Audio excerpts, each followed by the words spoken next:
Ayan, so ang lesson natin ngayon ay tungkol sa augmented matrix. Given ng dalawang equation, hanapin nyo yung solution set niya. So, for example, meron tayo dalawang lines. X plus y is equal to 3, saka 2x plus y is equal to 4. Ngayon,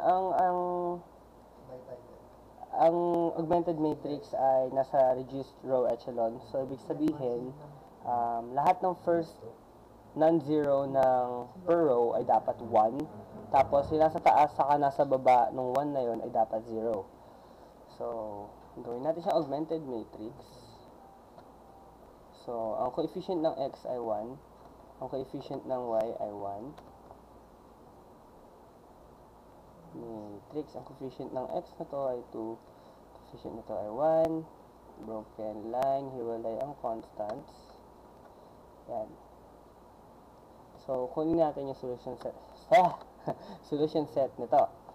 So, since dapat nasa row echelon form siya, dapat 0 to, dapat 1 tong dalawa, dapat 0 to. Okay? So, paano mangyayari yan? Yung 2, para maging 0 tong nasa row 2 na 2, kailangan natin siyang subtract sa twice ng R1. Okay, ang ibig sabihin nito, yung first element ng row 2, which is si 2, is to subtract sa twice ng value ng first element ng row 1, which is 1. So, ang kakalabasan yan ay 2 minus 2 multiplied by 1, which is 0. So, ibig sabihin, magiging 0 na siya. Kopyahin nyo lang yung nasa first row. Then, gamitin nyo itong expression na to para masolve yung iba pang values dito. So, 1 ng row 2 minus twice nung katapat niya na row 1, which is 1, is equal to negative 1. 4 minus twice ng 3, which is nasa first row, twice ng 3, 4 minus 6 is equal to negative 2. Next naman, row echelon form. So, dapat ito magiging 1. Paano siya magiging 1? So, R2, i-multiply natin siya sa negative 1. Ang pwede nyo lang gawin dito ay mag-add or subtract ng scalar multiple dun sa matrix, or mag-multiply. Then, saka pag-switch yung rows. Yun lang yung pwede nyo gawin. Yeah, yun. Wala na iba.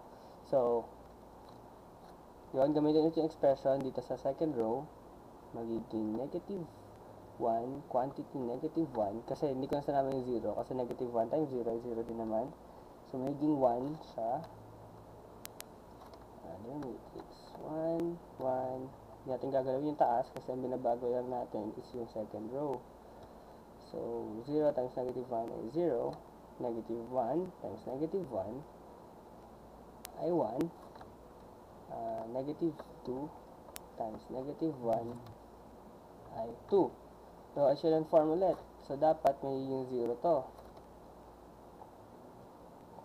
Okay. Paano siya magiging 0? R1 minus R2, solving for R1. Replacing R1. Ayan. So, ito, replacing R2. Ito, replacing R2. Ito, replacing R1. So, since yung first row yung binabago natin, ang kakopyahin na lang natin is yung second row. Okay. So, 1 minus 0, yung first, R1, minus second, 0, ay 1. 1, first, minus 1, yung second, ay 0. Nasa row echelon form na siya. So, constant naman. R1 minus R2. R1, 3, minus R2, 2, ay 1. Ngayon, yung ginawa natin kanina, lahat na nandito ay coefficients ng x. So, So, therefore, ito yung x. Ito, sa second, ay coefficients ng y. So, ito yung y. Ito yung constants. So, x daw ay equal sa 1 at y is equal to 2. So, therefore, ang solution natin ay x ay mali. Wow, genius! Sorry. And so,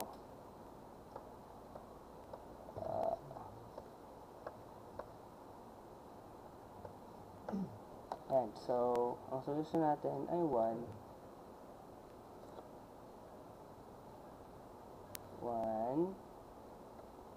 2.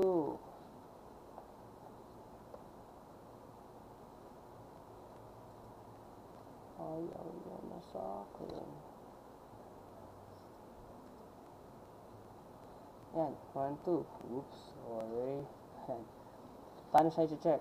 Check natin siya, gamitin ulit natin to. So, check natin siya by solving two equations into variables. So, x is equal to 3 minus y. Substitute natin sa second formula. 3 minus y. Y is equal to 4. 6 minus 2y. Plus y is equal to 4. Negative y is equal to negative 2. Negative 1. Y is equal to 2. Boom! Bazinga! Sabihin, ito yung final answer. Okay?